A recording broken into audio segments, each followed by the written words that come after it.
Bonjour, aujourd'hui je vais vous montrer comment choisir sa carte mère. Alors, une carte mère, c'est quoi? C'est le truc le plus important dans une configuration PC. Alors, je vais vous montrer.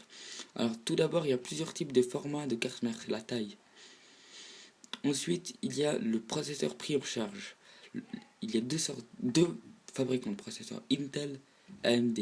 Intel sont des processeurs beaucoup plus chers, mais qui ont de beaucoup meilleure capacité. C'est vraiment pour avoir des trucs super puissants. Et AMD, ils ont quand même de bonnes capacités. Enfin, les processeurs ont de bonnes capacités, voilà. Alors, tout d'abord, il faut choisir si on veut une carte mère qui supporte un processeur Intel ou AMD. Alors, AMD, je vous conseille car le prix est beaucoup moins élevé et il y a de bonnes performances quand même. Alors, AMD AM3+, c'est le minimum, le minimum des choses. Le format, je vous conseille ATX. Et après, bah, ça dépend. Entre 100 et 200 euros, ça va très bien. Alors, qu'est-ce que je vois là? Alors, je vois une gigabyte. Les gigabytes, je trouve que ce sont de bonnes cartes mères, car elles ont de bons chipsets. Alors, les chipsets, c'est quoi? C'est ce qui dit si la carte mère est puissante ou pas. Alors, ensuite, il faut que je vous parle aussi du socket.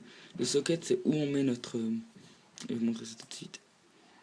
C'est où on met le processeur sur la carte mère. C'est ici. Si on a un processeur qui n'a pas le même chipset que la carte mère, on ne pourra pas l'emboîter là-dedans.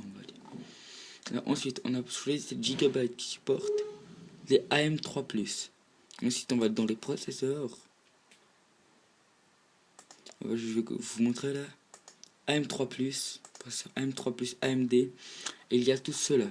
Alors, je vous conseille le FX4001, le Bulldozer. Il est à 119 euros, mais c'est un bon processeur quand même. Alors, je vous conseille. Et dans une carte mère, qu'est-ce qui est important encore? C'est la mémoire vive, la RAM.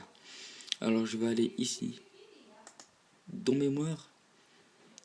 Et ce qu'il faut faire très attention avec la mémoire, c'est si la carte mère la supporte, car il y a parfois des mémoires qui sont de trop bonne qualité pour la carte mère, et elle ne supporte pas à cause du nombre de mégahertz. Alors moi, je vous conseille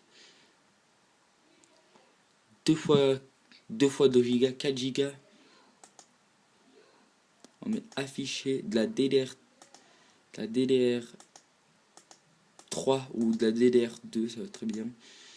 On va regarder. Il y a par exemple la Corsair, de la DDR2. C'est quand même de la bonne mémoire. Alors j'espère avoir été assez clair au niveau de tout ça. Alors écoutez, j'espère, ouais, que je pas encore, je viens de me répéter. J'espère avoir été assez clair. S'il y a des questions, mettez-les dans la description. Bonne journée et au revoir.